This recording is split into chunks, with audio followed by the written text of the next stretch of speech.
في البداية أود أن أشكر الأخ ضيف الله نهار العتيبي على هذه الدعوة الكريمة التي جاءت بعنوان الفساد بين الشيكات والايداعات. أنا أعتقد يا أخوان أن الموضوع أكبر من الشيكات والايداعات. إحنا اليوم نعاني من انهيار دولة المؤسسات. الأمر أكبر من رشاوي وأكبر من إيداعات. في بداية دور الانعقاد بدل أن يوجه رسالة أو كلمة كرئيس مجلس أمة، وجه رسالته بصفة شخصية، وكان يعني بها الرمز أحمد السعدون.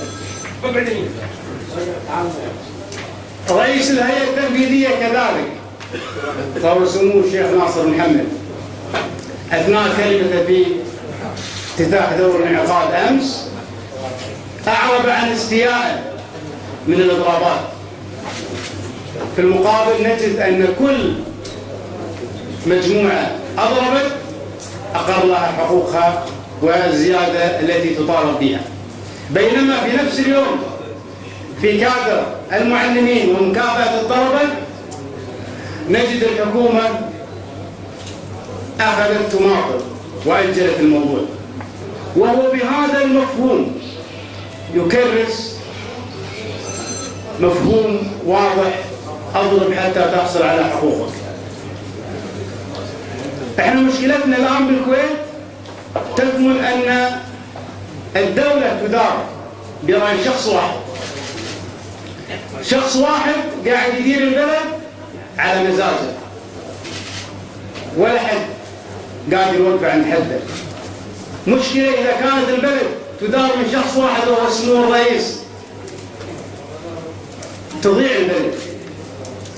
حافظ إبراهيم عندما وصف سيدنا عمر بن الخطاب رضي الله عنه وهو سيدنا عمر قال: وما استبد برأي في حكومته إن الحكومة تغري مستبديها، رأي الجماعة لا تشقى البلاد به، رغم الخلاف ورأي الفرد يشقيها. نعم، رأي الفرد يشقيها. نحن الآن نعيش في حكومة فردية. الشيخ ناصر محمد سيطر على جميع السلطات أو معظم السلطات حتى نكون دقيقين، بما فيها السلطة الرابعة وهي الإعلام. الشيخ ناصر محمد صف حتى ابن عمومته. الشيخ ناصر محمد يدفع البلد إلى الهاوية، إلى إلغاء دولة المؤسسات.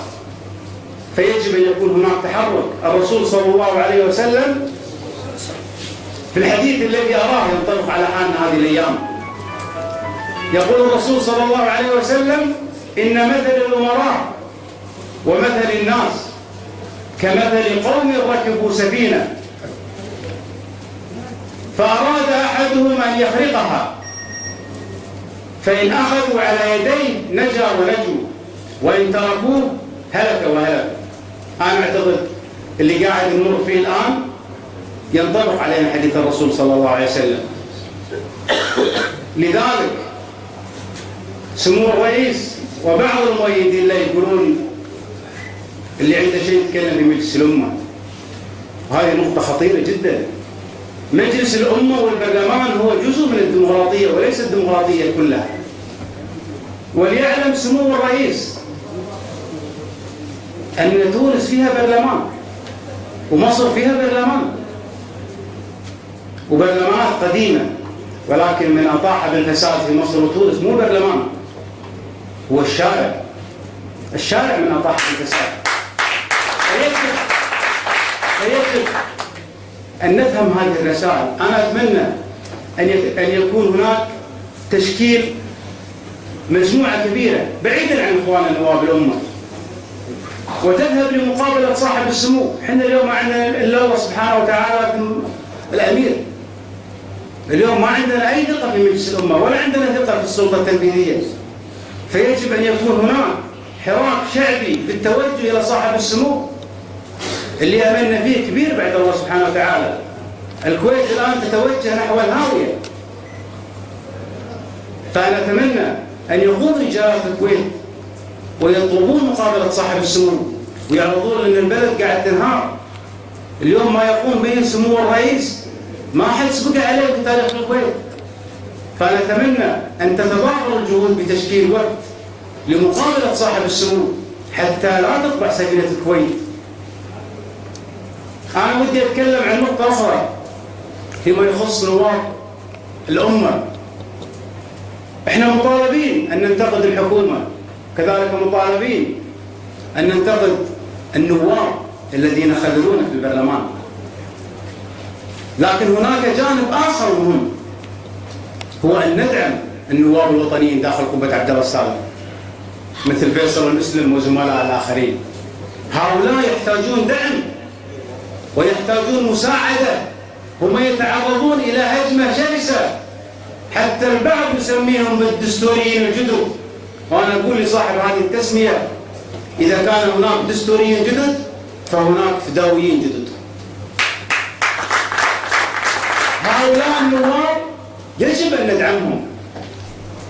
الحملة اللي قاعد يشنها الإعلام الفاسد وبعض أبواب الحكومة، وأنا يعجبوني النواب اللي أمس ما صافحوا سمو الرئيس لسبب القضية ما هي قضية علاقات اجتماعية ولا هو أمر بالمنظور الاجتماعي، هم في البرلمان وكان الهدف إيصال رسالة سياسية، لأن عدم مصافحة رئيس الوزراء هي لها مدلول سياسي أننا لا نستطيع أن نعمل مع هذا الرجل. أنا ودي أتكلم كذلك عن الإعلام الفاسد وبعض مستشارين السلطة يحاولون أن يصورون الشرفاء من أبناء هذا الوطن أنهم ضد الحكم، ودائما في قنواتهم الفاسدة يتكلمون أن هؤلاء ضد الحكم. والتاريخ يعيد نفسه. عندما كانوا يحرضون السلطة على المجموعة الوطنية قبل غزو الكويت، ومنهم مبارك النوت الذي سقط شهيدا مو قدام الشيخ جابر الأحمد، سقط شهيدا قدام صورة الشيخ جابر الأحمد.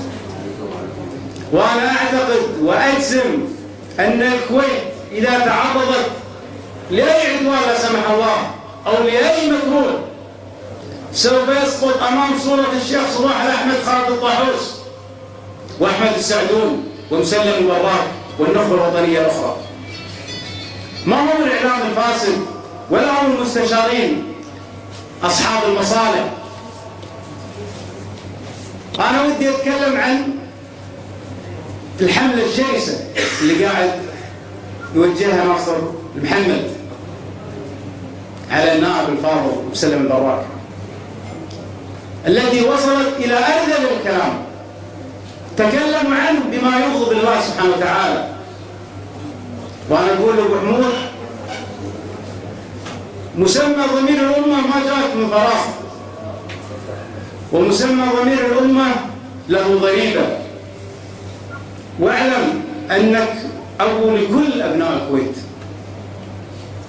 وهذا الساقط السفيه لا يحزنك ولا تلتفت له. وإحنا كلنا ثقة أن أبو حمود